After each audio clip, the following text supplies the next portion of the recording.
तो मूवी का स्टार्ट घने जंगलों से होता है, जहाँ एक बूढ़ी औरत विलियम विलियम चिल्ला रही थी, ऐसे जैसे वो किसी को ढूंढ रही हो। और फिर अचानक उसकी नजर एक जगह रुक जाती है। खुद भी वो सहम गई सामने नजर आने वाले मंजर की वजह से। वहाँ किसी इंसान किसी जिस्म वाला भेड़िया एक इंसान को खा रहा था, और आज पूरे चांद की रात भी थी। फिर सीन कट होकर प्रेजेंट टाइम में हम विलो नामी छोटी बच्ची को देखते हैं, जो अपनी फैमिली के साथ शहर से दूर जंगल में बने एक घर में रहती है। उसका घर वाले सब अजीब थे। उसके घर में क्या चलता था उसे कभी मालूम नहीं हो सका। इसलिए आज हर चीज का पता चलाने के लिए वो अपने मॉम डैड का पीछा करती है, जो एक जानवर को गाड़ी में डालकर जंगल की तरफ निकले थे। इससे पहले कि वो कुछ देख पाती, अचानक उसके एक फ्रेंड को वहाँ आकर उसे वहाँ से ले जाते हैं, ये कहते हुए कि रात होने वाली है, जंगल में खतरा बढ़ने वाला है। अगली सुबह जब उसकी मॉम घर आई तो वो सही से चल भी नहीं पा रही थी, और उसके डैड की हालत तो इतनी खराब थी कि उसकी मॉम और ग्रैंडपा सहारा देते हुए उसे रूम में लेकर जाते हैं। और ग्रैंडपा बिलो की मॉम यानी इमोजन से कहते हैं, देखो ये सब अब ज्यादा दिन नहीं चल पाएगा। उनकी बातें बिलो को और सोच में डाल गई थी कि आखिर उनके घर में होता क्या है। उसी रात में उसे अपने डैड के रूम से चिल्लाने की आवाजें भी सुनाई देती हैं, जैसे वो दर्द में हो। बिलो जब उन्हें चेक करने गई तो एकदम से भयानक रूप में आकर उसके डैड ने उसी के ऊपर हमला कर दिया, और तभी उसकी आंख खुल गई।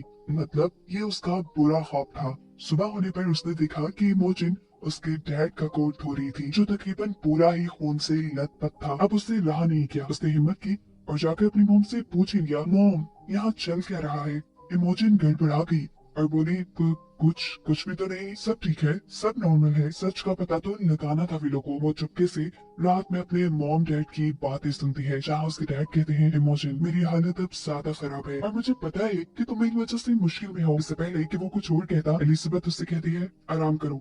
और ये कहकर वो रूम से चली गई। विलो अभी भी एक सुराख से कमरे में देख रही थी, जहाँ से अचानक अब उसके डैड ही उसे देख लेते हैं, और वो उनकी लाल सुर्ख डरावनी आंखों को देखकर सहम कर अपने रूम में चली जाती है। अब तो डर के मारे उसे सांस भी नहीं आ रहा था, इसीलिए उसे ऑक्सीजन मास्क भी लगाना पड़ा। अब सुबह विलो के डैड के उठने से पहले ही इमोजिन उसे लेकर शहर जाने की तैयारी करती है। विलो पहली मर्तबा शहर जा रही थी, इसलिए बहुत एक्साइटेड थी। उसके ग्रैंडपा जो उसे जान से भी ज्यादा प्यार करते थे, वो उसे चॉकलेट लेने के लिए पैसे देते हैं, और इनका प्यारा सा सफर शुरू हो जाता है। उसकी मॉम आधे रास्ते में उतर कर अपने कपड़े भी चेंज करती है, और चुपके से विलो उनको देखती है कि उसकी मॉम के जिस्म पर बहुत सारे चोट के निशान थे। फिर यहाँ उसकी मॉम ने उसे सख्ती से मना किया कि तुम मेरे कपड़े चेंज करने वाली बात घर जाके किसी को मत बताना। और सुनो, आज मैं तुम्हें कार चलाना सिखाती हूँ। विलो की तो एक्साइटमेंट डबल हो गई थी। ये लोग शहर जाकर अपना काम करते हैं, विलो के लिए इमोजिन थोड़ी शॉपिंग करती है, और ये लोग घर आ जाते हैं, जहाँ आते ही इनका सामना विलो के डैड से होने पर ये दोनों ही सहम गई। और जब उसने देखा कि इमोजिन ने विलो को शॉपिंग भी करवाई है, तो वो मानो पागल ही हो गया। अपनी ही बेटी से उसका ड्रेस छीन लेता है वो, और उसे अजीब तरीके से सूंघने लगा। फिर दोनों के गले में जबरदस्ती हाथ डालते हुए वो उन्हें घर के अंदर ले गया, और कान में उसने बोला, देखो मैं तुम दोनों से बहुत प्यार करता हूँ, कभी छोड़ के ना जाना मुझे। ये रिक्वेस्ट कम धमकी ज्यादा लग रही थी। फिर अब कई दिन गुजर जाते हैं और दिखाया जाता है कि आज पूरे चांद की रात है। रात होने से पहले ही इमोजिन अपने गाड़ी के अंदर एक जानवर पैक करती है और विलो के डैड को लेकर जंगल के लिए निकल जाती है। वो कहाँ जाते थे, आज रात वो क्या करते थे, विलो भी जानना चाहती थी। विलो भी उनका पीछा करने का फैसला करती है। वो देखती है कि इमोजिन उसके डैड को लेकर एक गुहार के अंदर चली गई, जहाँ जाकर उन्होंने उसके डैड को जंजीरों से बांध दिया। इसके बाद इमोजिन जो अपने साथ जानवर लेके आई थी, उसे भी उस केव के अंदर छोड़ देती है, और फिर केव के बाहर लगा हुआ एक बड़ा सा लोहे का दरवाजा बंद करके वो अपनी गाड़ी की तरफ बढ़ जाती है। मॉम के हाथ से निकलते ही विलो जल्दी से उस दरवाजे में बने हुए गैप के जरिए उस केव के अंदर चली जाती है, अपने डैड को देखने के लिए कि आखिर उसके डैड को होगा क्या। पता चलता है कि उसे अंदर जाते हुए इमोजिन ने भी देख लिया था। वो चिल्लाती रह गई, विलो अंदर नहीं जाओ, अंदर खतरा है। लेकिन विलो ने एक नहीं सुनी। अब इमोजिन अपनी बेटी का पीछा करती है और उस केव के अंदर पहुंच जाती है, जहां जाकर देखने को मिलता है कि विलो ने कुछ भयानक देख लिया था, जिसे देखते ही वो बेहोश हो गई। इमोजिन जल्दी से उसे लेकर घर आती है और उसे उसका ऑक्सीजन मास्क लगाती है। यहाँ देखने को मिलता है कि आखिर विलो ने ऐसा क्या देख लिया था जिससे वो बेहोश ही हो गई। असल में उसने अपने डैड को एक भेड़िए में बदलते हुए देख लिया था, एक जानवर में बदलते देखा था, जहाँ पर उसके डैड की बॉडी अजीब बड़ी हो रही थी, नाखून बड़े हो रहे थे, उनकी स्किन फट रही थी, मुंह में बड़े बड़े से दांत उगाए थे और एकदम से वो भेड़िए में बदल गए। ये देखकर डर कर वो होश में भी आ जाती है। अब उसे सच पता चल गया था कि आखिर उसके डैड के साथ क्या हुआ। अगली सुबह हमें पूरी फैमिली को डाइनिंग टेबल पर बैठे दिखाया जाता है। विलो की डैड ऐसी हालत में है जैसे वो पागल हुए हों और विलो तो कल वाली वाकई के बाद बहुत घबराई हुई थी, लेकिन इमोजी तो ऐसे बैठी थी जैसे कुछ हुआ ही ना हो। विलो घबरा कर यहाँ से उठकर अपने ग्रैंडपा के घर चली जाती है। उसके यहाँ से जाते ही उसकी मॉम डैड उसके ग्रैंडपा से लड़ने के लिए आ जाती है कि बाहर निकालो विलो को। उसके ग्रैंडपा समझाते हैं, अरे वो डरी हुई है, उसे रहने दो कुछ दिन मेरे पास। लेकिन ये लोग जब ग्रैंडपा की नहीं सुनते और उनसे लड़ाई करने लगते हैं तो ये विलो से बर्दाश्त नहीं होता और वो चुपचाप अपने ग्रैंडपा के कमरे से निकलकर अपने घर की तरफ बढ़ जाती है। फिर आकर भी उसकी दिमागी हालत काफी खराब थी। उसकी मॉम ने उसे जो नए कपड़े दिलवाए थे उसने वो भी फाड़ दिए। रात भी हो चुकी थी। चुपके से विलो के ग्रैंडपा उसके घर आते हैं, उसके कान में कहते हैं, चलो यहाँ पर तुम्हें खतरा है इन दोनों से। विलो भी उनकी बात मानते हुए उनके पीछे आ जाती है, लेकिन इस चीज की खबर पड़ चुकी थी। अब विलो के डैड को जो अपनी गाड़ी लेकर उनका पीछा करते हैं और लड़ते हुए विलो को घर ले आते हैं। अब तो इमोजन को भी लग रहा था कि उसके डैड ने उसकी बेटी को किडनैप किया। इससे गुस्से में वो अपने डैड से कहती है, बस अब आप कभी मेरे घर नहीं आएंगे। उसने तो ये कहकर अपने कमरे का दरवाजा बंद कर दिया। लेकिन अब विलो और भी ज्यादा उदास हो गई क्योंकि एक उसके ग्रैंड भाई तो थे जो उसे अच्छी तरह समझते थे। उसका मूड ठीक करने के लिए अब उसके डैड उसे लेकर जाते हैं उसी केव में जहाँ पर विलो ने उसे भेड़िया बनते हुए देखा था। इस केव में आकर वो घबरा गई। उसे लग रहा था कि उसके डैड उसे नुकसान पहुंचाएंगे, लेकिन ऐसा नहीं था। उसके डैड बस उसे अपनी जिंदगी का बहुत बड़ा सच बताने आए थे। वो एक कहानी सुनाते हैं अपनी ग्रैंडपा की, जो एक बहुत ही अच्छे इंसान थे, लेकिन हर बड़े चांद की रात पे पता नहीं उन्हें क्या हो जाता था। वो सब कुछ छोड़ छाड़ कर जंगल में चले जाते थे। असल में वो एक वेयरवुल्फ थे। हर बड़े चांद की रात को वो एक भेड़िए में बदल जाते थे। भेड़िया बनकर वो अपनी वाइफ को या अपनी फैमिली को कोई नुकसान ना पहुंचा दे, इसलिए वो जंगल में चले जाते थे। और ये बात उनकी वाइफ यानी मेरी ग्रैंड माँ को भी नहीं पता थी। एक दिन मेरी ग्रैंड माँ ने डिसाइड किया, आज तो मैं जाकर देखूंगी कि आखिर वो जाते कहाँ हैं। ग्रैंड माँ ने उनका पीछा किया और जंगल में आ गई। ग्रैंड माँ ने उनका भयानक रूप भी देख लिया और फिर वो बेहोश हो गई। चांदनी रात खत्म होने पर सुबह में जब ग्रैंडपा को होश आया तो उन्होंने देखा कि अपने वुल्फ वाले यानी भेड़िए वाली शक्ल में उन्होंने अपनी वाइफ को ही मार डाला था। और इस चीज से वो बहुत ज्यादा दुखी हुए थे। ये वही सीन था जिसे हमने मूवी के स्टार्ट में देखा कि एक ओल्ड लेडी विलियम विलियम चिल्लाते हुए जंगल की तरफ आई थी। असल में वही उस लड़की की ग्रैंड मॉम थी। सीन्स दोबारा प्रेजेंट में शिफ्ट होते हैं और विलो के डैड उससे बताते हैं कि मैं भी अपनी ग्रैंडपा की तरह ही एक वेयरवुल्फ हूँ। ये कहते हुए वो बहुत ज्यादा इमोशनल हो गया था। विलो उसे दुखी नहीं देख पाती और जाकर उसके गले लग जाती है। ये लोग हंसी खुशी घर वापस आते हैं जहाँ पर इमोजन यानी विलो की मॉम भी उसे खुश देखकर बहुत खुश थी। इमोजन भी इनकी मस्ती में इनके साथ मिल जाती है। ये तीनों बेड पर लेट जाती है जहाँ पर इमोजन अपने हस्बैंड से कहती है, तुम जब ऐसे होते हो तो मुझे बहुत अच्छे लगते हो। और फिर बस सीन यहीं से कट हो जाता है और हम देखते हैं कि अगले दिन भी विलो के डैड उसे जंगल में लेकर आए थे लकड़ियां काटने के लिए। लेकिन यहाँ आते ही किसी बात पे विलो के डैड ने उसे डांट दिया। इसी वजह से वो डरी सहमी बैठी थी। ये चीज उसके डैड ने नोटिस कर ली और उसका मूड फ्रेश करने के लिए उसे कहा, तुम तो इस जंगल के प्रिंसेस हो, जिससे उसका भी मूड काफी बेहतर हो गया। विलो के डैड उसे गाड़ी के ट्रंक पे बिठाकर उसे सैंडविच खिलाने लगे। वो उसके लिए कुछ और भी लेकर आए थे जिसे लेने के लिए जब वो कार के फ्रंट पे गए तो वहाँ बदकिस्मती से उसे मिल गई इमोजन की वही ड्रेस जिसे वो पहनकर शहर जाती थी।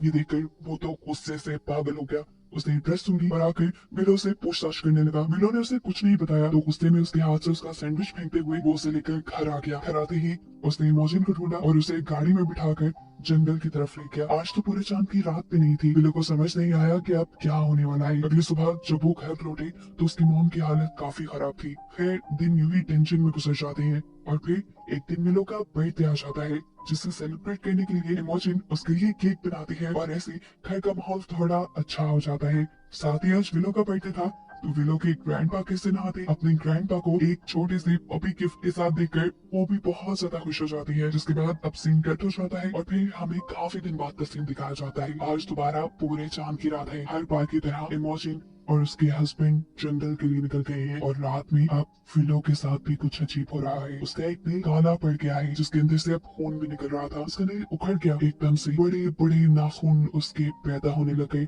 उसकी बॉडी भी बदल रही थी और दांत भी बिल्कुल एक भेड़िए जैसे हो गए। इससे पहले कि वो पूरी तरह भेड़िया बन जाती उसे होश आ गया और पता चला ये सब उसका बुरा ख्वाब था। जब उठी तो वो बहुत ज्यादा घबराई हुई थी डर की वजह से। अब तो उसे सांस भी ठीक से नहीं आ रहा था। किसी तरह गिरते पड़ते वो अपना ऑक्सीजन मास्क उठाती है और अपने मुंह पे लगा लेती है। हालत बेहतर होने के बाद जब वो पानी पीने के लिए किचन में गई तो उसे दरवाजे के बाहर से किसी की आवाजें सुनाई दी। इससे पहले कि वो गेट खोल दी थी उसके पीछे से ग्रैंडपा आकर उसे ये करने से रोक देते हैं। अब पता चला है कि असल में ये इमोजन इस चांदनी रात में अपने हस्बैंड को अकेले ही जंगल में छोड़कर घर वापस आ गई थी। इसी वजह से तो वो बहुत गुस्से में घर वापस आया था। वो इनके साथ कुछ भी कर सकता था। विलो की हिफाजत करने के लिए वो विलो को ऊपर उसके रूम में छोड़ आती है और फिर इमोजन अपने डैड से एक गन लेती है। गन लेकर वो जरूर अपने हस्बैंड को मार ही देती। ये चीज विलो के रियलाइज होते ही विलो दोबारा पैनिक हो जाती है और बेहोश हो जाती है। उसकी गिरने की आवाज इन दोनों ने सुनी थी। ग्रैंडपा और इमोजन दोनों यहाँ पर आते हैं। वो जल्दी से उसे ऑक्सीजन लगाना चाहते थे लेकिन अफसोस इस सिलेंडर में ऑक्सीजन खत्म हो गई थी,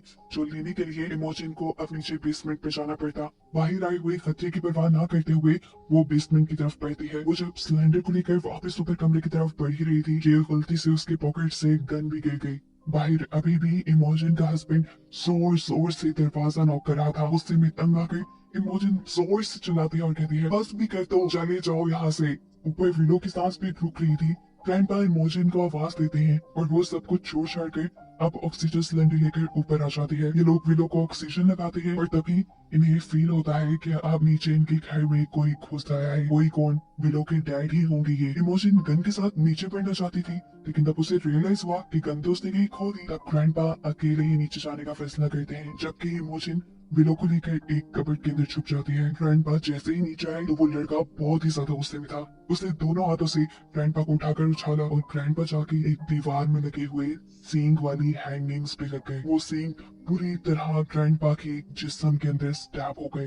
ये करने के बाद अब वो गुस्से में ऊपर गया इमोजन को ढूंढने के लिए जो कबर्ड में छुपी हुई थी। विलो को भी ठीक उसी टाइम होश आया। इससे पहले कि वो डर से चिल्लाती थी इमोजन उसके मुंह पे हाथ रख लेती है। वो बहुत ही ज्यादा डरी हुई थी कि कहीं उसका हस्बैंड उसे देख न ले, लेकिन वो यहाँ पे किसी को ना पाकर इस कमरे से चला गया और मौके का फायदा उठाते हुए ये भी कमरे से निकल गई। अब जल्दी से इमोजन विलो को गाड़ी में बिठाती है और उसे कहती है अगर 2 मिनट तक मैं ना आई तो तुम ये गाड़ी लेकर यहाँ से भाग जाना और जब तक सूरज ना उगे तब तक इस गाड़ी को चलाते रहना। मैं तुम्हारे ग्रैंडपा को लेकर आती हूँ। या इमोजन जल्दी से घर आती है और अपने डैड को उन सींगों के ऊपर से उतारती है। वो बहुत ज्यादा दर्द तकलीफ में थे। बहुत मुश्किलों से वो उन्हें लेकर बेसमेंट तक आई। वो इससे पहले कि यहाँ से निकल जाते इन्हें ऊपर किसी की आहट महसूस होती है। मतलब ये कि इमोजन का हस्बैंड अभी गया नहीं था, वो इन्हें यही कहीं ढूंढ रहा था ठीक बेसमेंट के ऊपर। ये लोग बिल्कुल शोर नहीं कर रहे थे लेकिन गलती से यहाँ पर इमोजन का हाथ आ गया एक ट्रैप के अंदर और उसने जोर से चीख मारी। उसके चीखने से उसके हस्बैंड को उनकी लोकेशन का पता चल गया और वो फिर फ्लोर को तोड़ते हुए ही बेसमेंट में आने लगा। इससे पहले कि वो फ्लोर को तोड़कर बेसमेंट में पहुंच जाता ये लोग तेजी से इस बेसमेंट से बाहर निकलने की कोशिश करते हैं लेकिन बेसमेंट के आगे एक जेल की तरह का गेट लगा हुआ था जो इनसे खुल नहीं रहा था। बाहर भी लोग जो इनका इंतजार कर रही थी वो होशियारी दिखाती है और कार के साथ लगे हुए हुक को उस गेट के अंदर फंसाकर फौरन कार चला देती है जिससे वो गेट खुल जाता है। इमोजन जल्दी से अपने डैड को उठाकर इस कार में बिठाती है। अब ये तीनों यहाँ से भागने ही वाले थे लेकिन गाड़ी स्टार्ट होने का नाम ही नहीं ले रही थी। तब इमोजन के डैड यानी ग्रैंडपा नीचे उतरते हैं और इमोजन से कहते हैं तुम विलो को लेकर सेफली यहाँ से जाओ, मैं यहाँ सबको संभालता हूँ। तब वक्त नहीं है। ये दोनों कार से उतरकर जंगलों की तरफ भागने लगी थी तभी अचानक किसी ने पीछे से विलो को उठा लिया। ये कोई और नहीं उसके डैड ही थे जो जंगल में छुपे हुए उनका इंतजार कर रहे थे। वो उसे अपनी केव के अंदर ले गए और इमोजन घबरा गई कि पता नहीं अब उसके बेटी के साथ क्या हो जाएगा। इमोजन चीखते हुए उसके पीछे आती है और अब पहली मर्तबा हम विलो के डैड को एक भेड़िए की शक्ल में देखते हैं। उसकी गोद में विलो थी जो बेहोश हो चुकी थी पैनिक होकर। अपनी बेटी को बचाने के लिए यहाँ पर इमोजन होशियारी दिखाती है और लड़ने के बजाय प्यार का हथियार इस्तेमाल करती है। वो उस भेड़िए का मुंह पकड़ के कहती है सुनो देखो हम तुम्हारी फैमिली है और हम तुमसे बहुत प्यार करते हैं। ये सुनते ही उसे भी जैसे कुछ याद आने लगा था। अपनी फैमिली के साथ बिताए हर अच्छे लम्हे याद आने लगे थे। वो थोड़ा रिलैक्स भी हो गया था इसलिए उसने विलो को छोड़ भी दिया। विलो अब इनसे दूर हो गई थी। दूर वो अपनी मॉम का इंतजार कर रही थी कि कब वो ये सब कुछ ठीक करके आएंगी। क्या उसका हस्बैंड भी नहीं भेड़िया जो पहले अच्छी चीजें याद कर रहा था अचानक उसे वो बात याद आती है जब ये तीनों बेड पे लेटे हुए थे और इमोजन ने उसे कहा था कि तुम मुझे ऐसे बहुत अच्छे लगते हो। ये बात सुनते ही इमोजन के हस्बैंड बहुत ज्यादा गुस्सा हो गया था। उसने इमोजन को पकड़ा और वो इमोजन को मारने लगा। उसने पूछा ऐसा होता हूँ का क्या मतलब पिछले सीन में जब हमने देखा था कि सब अच्छा चल रहा था तब भी कुछ अच्छा नहीं था। यही चीज अभी भी उसे याद आ जाती है और इसी चीज का गुस्सा वो इमोजन पे निकालने ही वाला था कि यहाँ विलो के पाँव के जरिए एक लैंप नीचे गिर गया और वहां आग लग गई। इस टाइम विलो ने अपने मुंह पे ऑक्सीजन लगाई हुई थी। इस आग को देखकर विलो को अपनी मॉम को बचाने का एक आइडिया आता है। वो अपना ऑक्सीजन मास्क उतारती है और ऑक्सीजन सिलेंडर के जरिए उस आग को भड़काकर उस भेड़िए की तरफ यानी अपने डैड की तरफ कर देती है, जिससे उसके डैड जलकर मर जाते हैं और ये लोग फाइनली इस मुसीबत से बाहर निकलते हैं। इस भेड़िए के मरने के साथ अब इनकी जिंदगी आसान होने वाली थी। मूवी के लास्ट सीन में दिखाया जाता है कि विलो एक भेड़ियों पे लिखी बुक पढ़ रही थी और उसकी मॉम पैकिंग कर रही थी ये घर छोड़ने के लिए। जाने से पहले विलो जब अपना घर देखती है तो उसे बहुत से फ्लैशबैक्स आते हैं अपने डैड के हर उस वक्त के जब उसने विलो और इमोजन को टॉर्चर किया था और उस आखिरी वक्त का भी जब विलो के डैड विलो और उसकी मॉम को मारने ही वाले थे और अपनी मॉम को बचाने के लिए विलो ने उसे ही जलाकर मार डाला। इस टाइम फ्लैशबैक में देखने को मिलता है कि उसके डैड कोई भेड़िया नहीं थे जो ये सब कर रहा था। वो सिर्फ एक साइको इंसान था जिसे बस अपनी फैमिली को टॉर्चर करने में मजा आता था। इसलिए विलो की इमेजिनेशन में पूरी मूवी के अंदर हम उसे एक भेड़िए के रूप में देखते रहे। वो अपने डैड को एक भेड़िया ही समझती थी जो असल में एक पागल इंसान था और उससे अब ये लोग छुटकारा पा चुके थे और अपनी नई जिंदगी शुरू करने वाले थे, जिन्हें दिखाते हुए ये कहानी यही खत्म हो जाती है।